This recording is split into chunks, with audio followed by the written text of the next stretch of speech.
जब मैं घर से गुस्से में बड़बड़ाते हुए निकल आया था और बस स्टैंड की तरफ आगे बढ़ने लगा। मैं मन ही मन बड़बड़ा रहा था।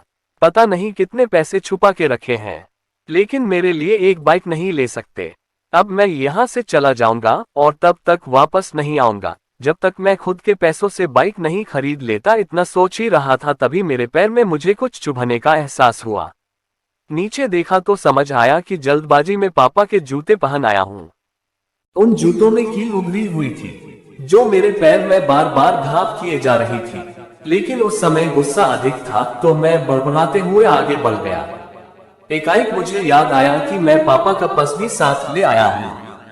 मेरे खुराफाती दिमाग में एक ख्याल आया, क्यों ना आज पापा का पर्स चेक किया जाए, जिसे आज तक उन्होंने किसी को हाथ तक नहीं लगाने दिया था। पता नहीं कौन सा खजाना छुपा है इस पर्स में जो किसी को हाथ नहीं लगाने देते थे।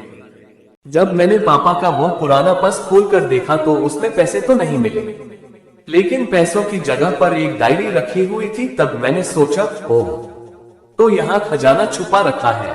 मैं समझ रहा था कि यहाँ पापा ने लिखा होगा कि किससे कितने पैसे लेने हैं और किसको कितने पैसे दिए हैं, लेकिन मैं गलत था। जब मैंने उस छोटी सी डायरी का पहला पेज खोलकर देखा तो वहां पर जो लिखा था वह थोड़ा सीरियस कर देने वाला था।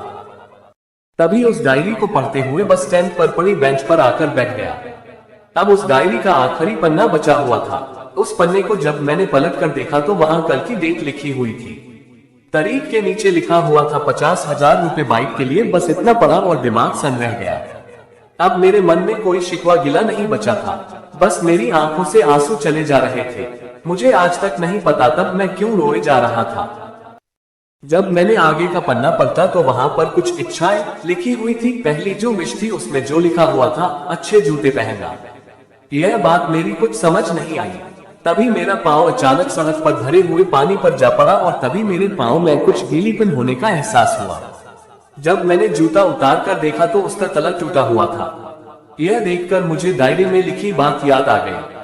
तभी मुझे माँ पापा की कही बातें भी याद आ रही थी कि कैसे माँ जब कहा करती थी पापा से, अब तो जूते पुराने हो गए, नए ले लीजिए, तो पापा अक्सर यह कहकर टाल दिया करते थे, जूते अभी और चलेंगे, अभी कुछ दिन पहले तो लिए थे।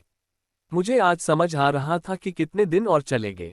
साथ ही साथ यह भी समझ आ रहा था कि पापा पर्स को क्यों छुपा कर रखते थे। तभी उस डायरी को पढ़ते हुए बस स्टैंड पर पड़ी बेंच पर आकर बैठ गया। तब उस डायरी का आखिरी पन्ना बचा हुआ था। उस पन्ने को जब मैंने पलट कर देखा तो